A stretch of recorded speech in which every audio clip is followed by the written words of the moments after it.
मित्रांनो, स्वामींच्या पुण्यतिथीला एक नारळ स्वामींच्या समोर नक्की ठेवा.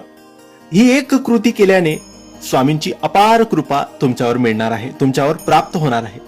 मित्रांनो, स्वामींची पुण्यतिथी यावर्षी स्वामींची पुण्यतिथी 15 एप्रिल बुधवारच्या दिवशी आहे. आणि या दिवशी तुम्ही तुमच्या घरात स्वामींच्या मूर्तीसमोर, फोटोसमोर किंवा जवळच्या स्वामींच्या केंद्रात किंवा मठात जाऊन एक पूजेचे नारळ घेऊन जायचं आहे.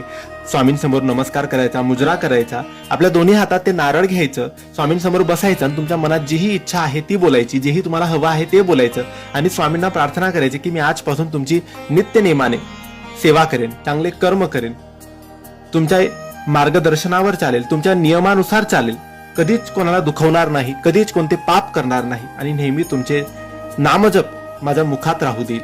एवढं बोलून तो नारळ स्वामींच्या समोर ठेवायचा आणि त्या दिवसापासून जेवढी जमेल श्री स्वामी समर्थ, श्री स्वामी समर्थ हा नामजप जमेल, नामजप करावा, जी सेवा जमेल ती सेवा करावी, चांगले कर्म करावेत, तुमची नक्की सगळ्या इच्छा पूर्ण होतील, स्वामींची कृपा प्राप्त होईल. तर नक्की स्वामींच्या पुण्यतिथी दिवशी हे काम करायला अजिबात विसरू नका. धन्यवाद.